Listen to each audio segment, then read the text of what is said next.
Since 1935, the Heisman Trophy Award has been given to the top player in college football.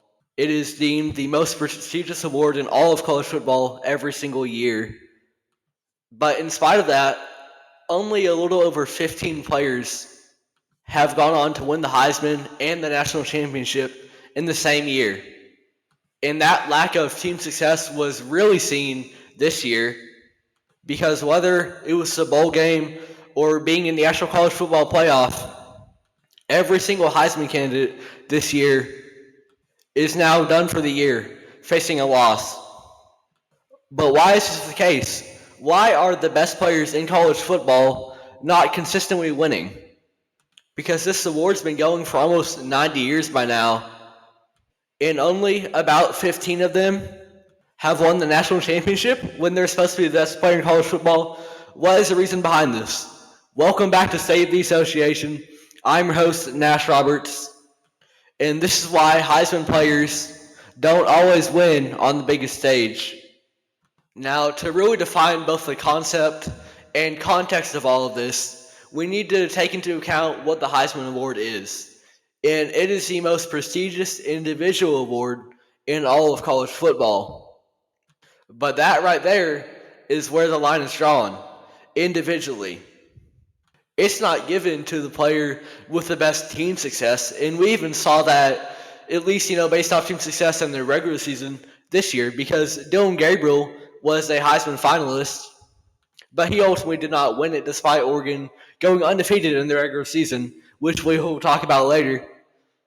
And typically, as a result of being an individual award, it could be easy to write off as that being the singular reason why. Because it's given to the best player in college football, not the best team in college football. And as a result, it's not always going to go to the national championship winner. And there is some truth to that. However, team success definitely still plays a part in who is really contending for that award. You look at Dillon Gabriel the past year before he went to Oregon. When Oklahoma got off to a great start to the year, he was really near the top in Heisman conversations. And there was definitely a push for Dillon Gabriel to be, at bare minimum, a top Heisman candidate. But then after Oklahoma suffered a couple losses that they really shouldn't have, all of a sudden Dillon Gabriel isn't in the conversation anymore. But his production was still great come the end of the year. However, that is a good example of how, yes, it's an individual award, but team success, it definitely affects the way that you're perceived in terms of contention for that. And with the Sooners ultimately having a couple losses that they really shouldn't have had that year, it took Gabriel out of Heisman contention. So yes, there's definitely a major individual factor to it, but team success is not a non-factor. If your team's not ranked, you are not going to be in any kind of conversations, because so often we can kind of define a player's value by how they impact their team, and sometimes the easiest way to see that is just how the team performs. You look at the NBA, the NFL, the award for the best player in the league is called the most valuable player. So that kind of defines it as the player that is making the biggest impact on their team. Even if it doesn't necessarily always go that way, that is the idea behind it. And it can kind of be the same thing with the Heisman. So yes, it is an individual award, but team success does play a factor in terms of how you are perceived as a player. And as a result of that, it is not solely individual. Team success definitely does play a factor. So that does make up one explanation. However, we do need to go further, because that doesn't sum it all up. And also, to really exemplify that team success portion of this, all of these guys were on AP Top 25 teams. So these teams were successful all year. And with individual players really standing out, they had Heisman candidates as a result. So it really is not one or the other. It's a mix of individual success and team success. But that still doesn't define, well, now these top 25 teams are all out, done for the year after losses.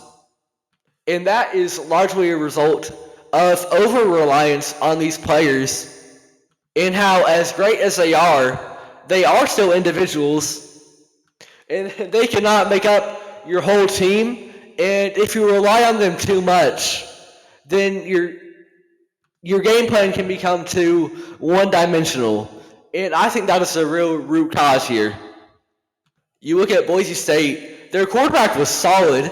Maddox Madsen, he had a 62% completion percentage as a sophomore, threw for 2,700 yards, 22 touchdowns, and notably only 3 picks. So he was able to manage the game quite well throughout the season and be pretty safe with the ball. And that is because this offense was absolutely led by Ashton Jeanty. And in their playoff game against Penn State, it was even more apparent that the offense would not be successful without Ashton Jeanty. He ended the game with 30 carries for 104 yards. And on paper, that's not the worst game, over 100 yards still. But that's not even 3.5 yards a carry, which is well below his season average. And that first half was notably worse for Ashton Jeanty. And it's really noticeable when you take a look at the running back for Penn State, Kayshawn Allen. He had 17 carries for 134 yards. So he almost had half the carries that Jeanty did and had 30 more yards. So it was a bad game for Jeanty because all year Boise State has ran through Ashton Jeanty. And now they're playing one of the best teams in the entire country.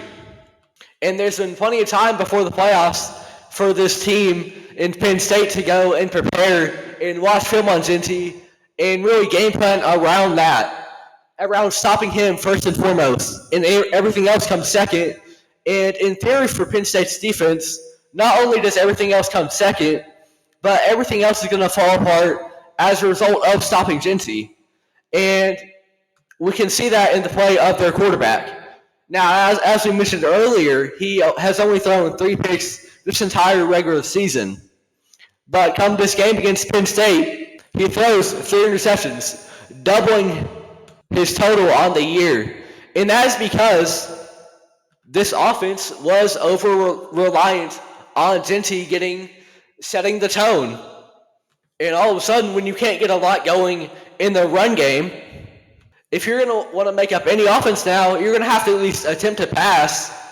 And Penn State was prepared for that because they did what they needed to do in stopping Jeanty, and then everything else comes with that because all of a sudden Boise State is panicking to get their offense going, and now they're turning the ball over through the air because now they've got to rely a little bit more on their quarterback because all season their run game was panning out, but now it's not. And your quarterback is in a position where he has to do a little bit more, and he's just not ready for that position yet.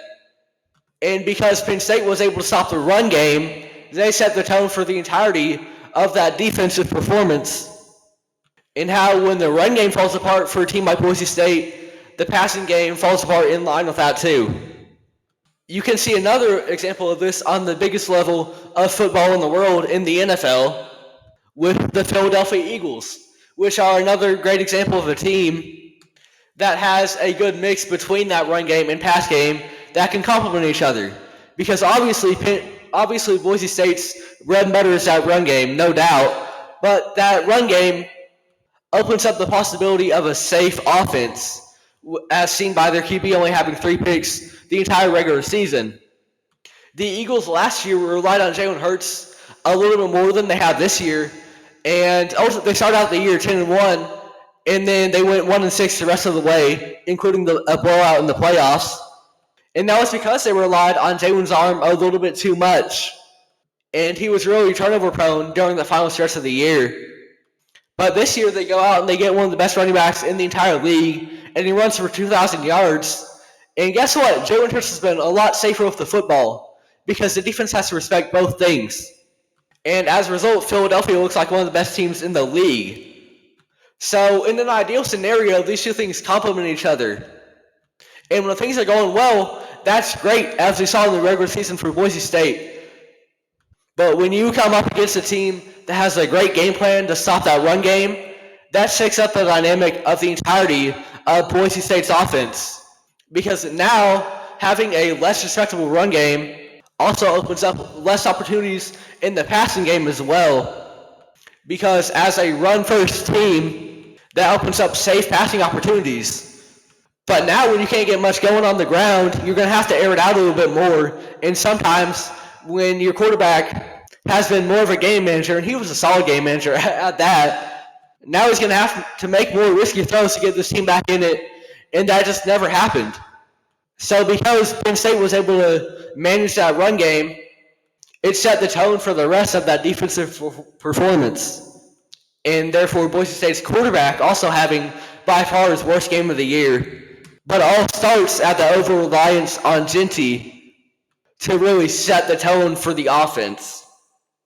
Well, now that we've seen how a dominant player like Jeanty and his very effective running game usually can complement everything else a team does on offense, but how relying on Jeanty as your entire game plan against the best competition can harm you if the other team has a great defensive game plan, because now you can't complement the rest of your offense by riding on Jeanty.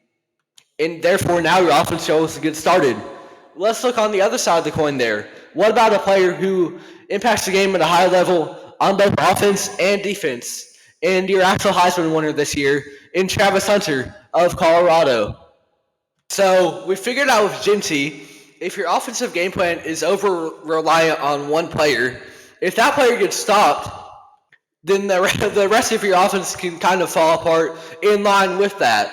But what about a player that affects both sides of the field, on both offense and defense, in Travis Hunter, who has been both a top wideout in college football this year and a top defensive back? For a Colorado team that, yes, gets a lot of media attention, but a lot of that coming into the year was a lot of criticism, because Deion Sanders, in his first year at Colorado, he definitely had set out to change the culture, and there was a lot of attention on that. Starting off the year, the Buffaloes looked pretty solid, but then as the year went on, the losses became more and more frequent, and they had overall a pretty bad season record-wise. But then going into this year, there was an idea that, yes, they could probably build on this culture that Deion was trying to build, but what is the ceiling of this culture? In overall, they go 9-3 in the regular season, and they get a bowl game. So it ended up going pretty well for them. And that was led by their Heisman, Travis Hunter. They get blown out in the bowl game against BYU, 36-14, and there's really not a lot of positive takeaways for Colorado in this one. And once again, this kind of falls back again on our main point here in why they're failing to win on the biggest stage. And that really, in my opinion, comes down to the over-reliance on these Heisman-level players.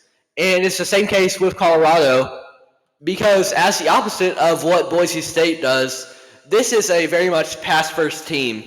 From actual skill position players, there were only 10 carries between them.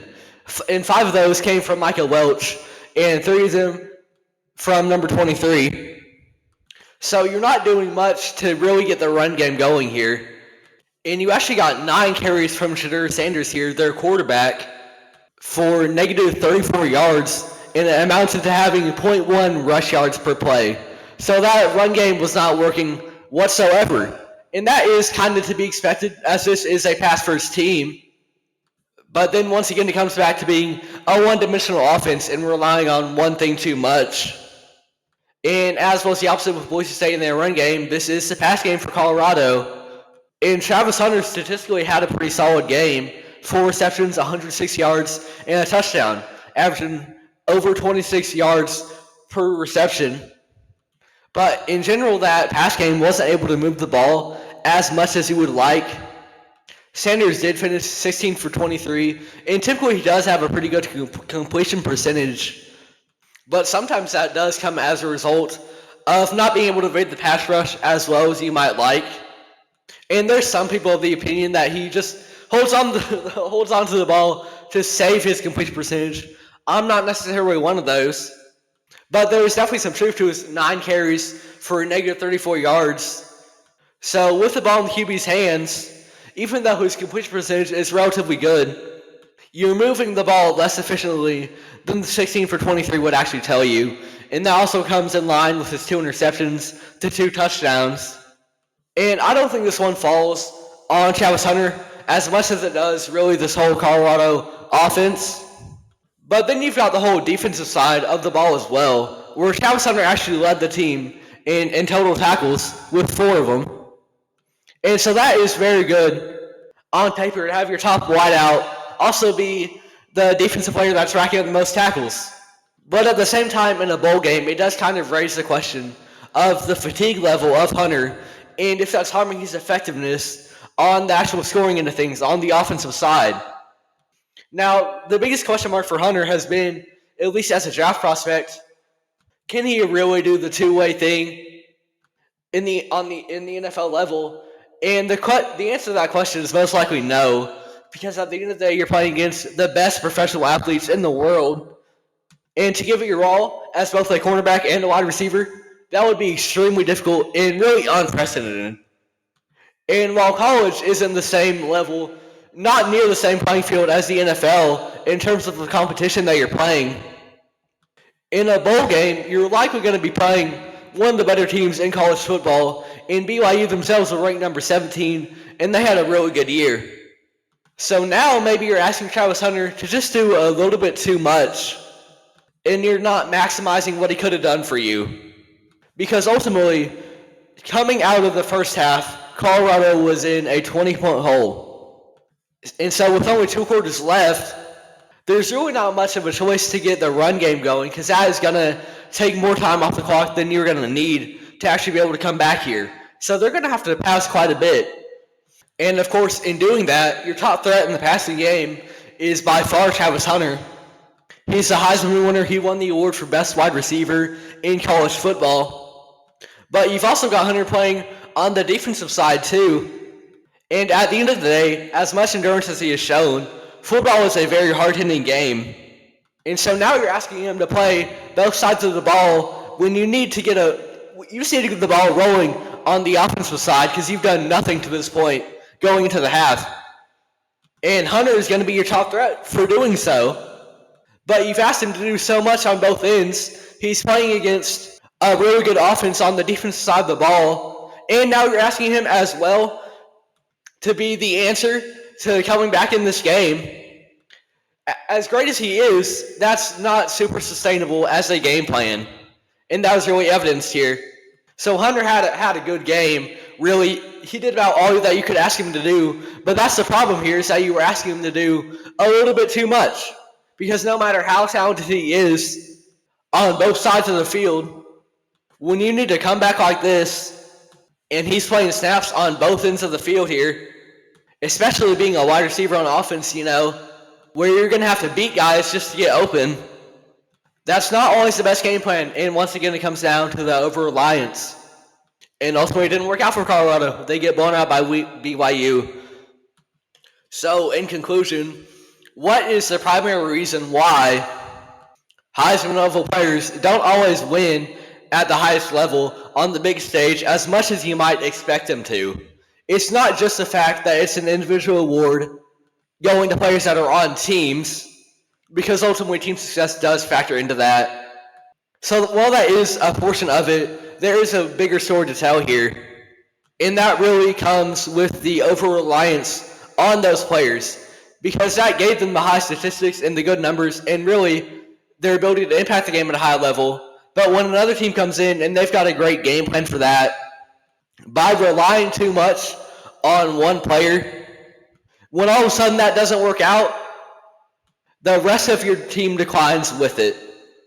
And that is not a discredit to these players. They are both great, amazing players in their own right.